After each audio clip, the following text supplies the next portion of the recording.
पहला पॉइंट यही है कि गूंगा गवाह कौन है। तो गूंगा गवाह वह व्यक्ति होता है जो जन्मजात स्थितियों, बीमारी या चोट के कारण शारीरिक रूप से बोलने में असमर्थ होता है। कानूनी संदर्भ में गूंगा गवाह का मतलब किसी ऐसे व्यक्ति से नहीं है जिसमें बुद्धि की कमी हो, बल्कि ऐसे व्यक्ति को संदर्भित करता है जो मूक होने के कारण मौखिक साक्ष्य नहीं दे सकता। ऐतिहासिक रूप से बोलने में असमर्थता को गवाही देने में बाधा के रूप में देखा जा सकता है। हालांकि विकसित कानूनी ढांचे के साथ ऐसे गवाहों की वैकल्पिक तरीके से अपने साक्ष्य प्रस्तुत करने के लिए अदालत में समान दर्जा दिया जाता है। न्याय की प्रक्रिया में हर गवाह की गवाही का महत्व बहुत ही महत्वपूर्ण, चाहे वह बोलने में सक्षम हो या नहीं। मामले के तथ्यों के बारे में उसका ज्ञान अदालत को निष्पक्ष फैसला सुनाने में महत्वपूर्ण भूमिका निभा सकता है। इस प्रकार कानून यह सुनिश्चित करता है कि मूक गवाह होने के कारण उसे कानूनी प्रक्रिया से वंचित न किया जाए। तो सिंपल सी बात है कि चाहे वह स्वस्थ व्यक्ति हो या फिर गूंगा व्यक्ति हो, तो दोनों को समान ही ट्रीट किया जाना चाहिए। न्यायिक प्रक्रिया में गवाहों का महत्व बहुत ही महत्वपूर्ण हो, चाहे वह बोलता हो या फिर न बोलता हो। उन्हें किसी प्रकार से वंचित नहीं किया जा सकता उनके अधिकारों से। नेक्स्ट हमारा पॉइंट है भारतीय साक्ष्य अधिनियम की धारा के तहत, जो कि 119 है। तो क्या प्रावधान है उसी पर बात करेंगे। भारतीय साक्ष्य अधिनियम की धारा 119 स्पष्ट रूप से बताती है कि एक मूक गवाह अदालत में कैसे गवाही दे सकता है। इस धारा में कहा गया है, कोई गवाह जो बोलने में असमर्थ है वह अपनी गवाही किसी अन्य तरीके से दे सकता है जिससे कि वह उसे समझ सके, जैसे लिख कर, संकेतों के द्वारा। लेकिन ऐसा लेखन लिखित होना चाहिए और संकेत खुली अदालत में किए जाने चाहिए।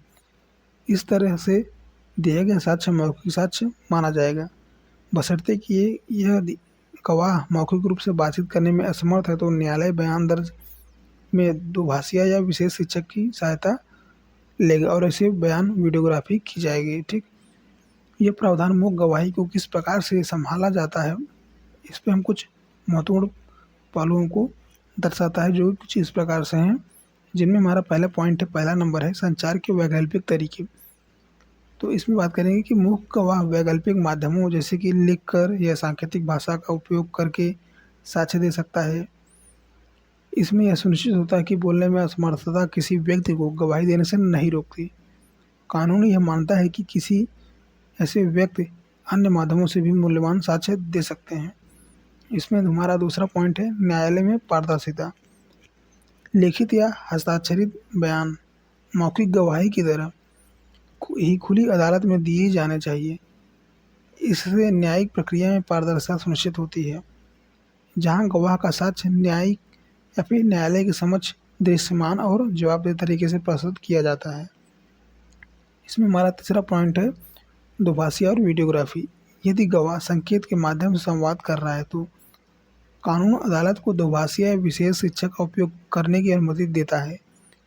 इससे यह सुनिश्चित होता है कि अदालत गवाही को सही ढंग से समझती है। सटीकता और निष्पक्षता सुनिश्चित करने के लिए प्रक्रिया की वीडियो रिकॉर्डिंग की जाती है। धारा 119 के पीछे विचार यह सुनिश्चित करना है कि न्याय सभी के लिए सुलभ हो और किसी को भी विकलांगता के आधार पर गवाही देने से वंचित न किया जाए। संचार के वैकल्पिक रूपों को अनुमति देकर कानून उन व्यक्तियों की सशक्त बनाता है जो कानूनी प्रक्रिया बोलने में असमर्थ है। अब मोस्ट इम्पॉर्टेंट टॉपिक पे हम बात करेंगे कि मूक गवाहों से न्यायालय की क्या भूमिका होती है। ये हमारा लास्ट पॉइंट होगा। मूक गवाह की गवाही को संभालने के लिए न्यायालय को सावधानी बरतनी होगी और यह सुनिश्चित करना होगा कि गवाह की बातचीत को सही ढंग से समझा जाए। सुनिश्चित करने में न्यायालय की महत्वपूर्ण भूमिका होती है कि गवाही वैध और विश्वसनीय हो। मूक गवाहों से निपटने के दौरान न्यायालय को कुछ विशेष जिम्मेदारियां निभानी होती है। ठीक है, आज की वीडियो में इतना ही। नेक्स्ट वीडियो में कुछ हम अलग से लॉ से रिलेटेड कुछ ऐसे इम्पोर्टेंट टॉपिक की बात करेंगे जो आपको बहुत ही इम्पोर्टेंट होगी, आपको जीवन में देखने को मिलता है। तो अगर आप चैनल पर नए चैनल को सब्सक्राइब कर लीजिए, वीडियो को लाइक करिए और ज़्यादा से ज़्यादा शेयर करिए। हम ऐसे ही लॉ से रिलेटेड बहुत ही इम्पोर्टेंट टॉपिक पर लेक्चर अपलोड करते रहते हैं, तो आप हमारे साथ बने रहिए। ठीक, तब तक के लिए इतना ही। मिलते हैं नेक्स्ट वीडियो में। जय हिंद, जय भारत, वंदे मातरम।